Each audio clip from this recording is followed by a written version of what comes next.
अस्सलाम वालेकुम स्टूडेंट्स ये वीडियो एलएलबी पार्ट 3 जो न्यू बैच है LLB part 4 book constitution of Pakistan 1973 में पार्ट 3 लीडिंग कॉन्स्टिट्यूशनल केसेस को डिस्कस करेंगे।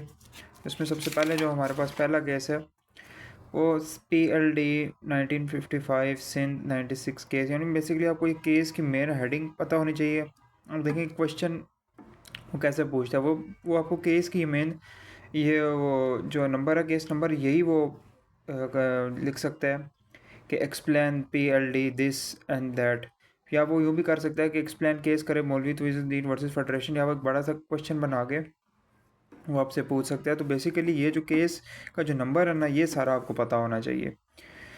तो इसमें सबसे पहले आपने लिखना क्या है, ये मौलवी तकीयुद्दीन वर्सेस फेडरेशन ऑफ पाकिस्तान पे, इसमें आपने इंट्रोडक्शन देना है, बेंच ऑफ सुप्रीम कोर्ट लिखना है या फेडरल कोर्ट, क्योंकि उस पर फेडरल कोर्ट सुप्रीम कोर्ट कहलाती थी।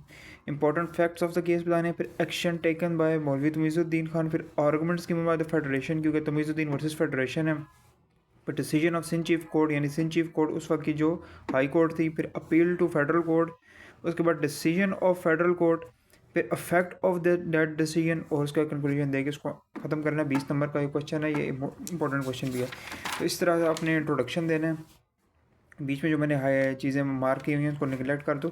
इस तरीके से आपने इंट्रोडक्शन लिखना है, ठीक है। उसके बाद बेंच ऑफ सुप्रीम कोर्ट लिखना है। उसके बाद important facts of the case क्या थे कि गवर्नर जनरल ने जब असेंबली डिसॉल्व की थी 1954 में, और उससे पहले उसने 1953 में भी कैबिनेट भी जो थी उसने वो भी उसने डिसॉल्व की हुई थी।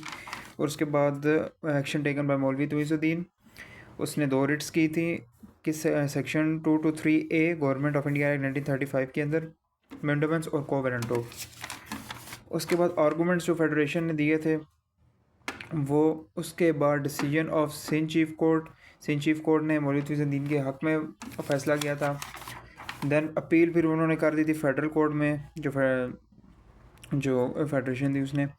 फिर डिसीजन ऑफ फेडरल कोर्ट वो लिख के, उसके बाद उस डिसीजन का क्या इफेक्ट हुआ था वो लिख के, फिर कंक्लूजन दे के ये क्वेश्चन एंड करना है। इस तरीके से ये लीडिंग कॉन्स्टिट्यूशनल केसेस जो हैं ये 20 नंबर के, इस तरीके से आपने इसको एंड करना है।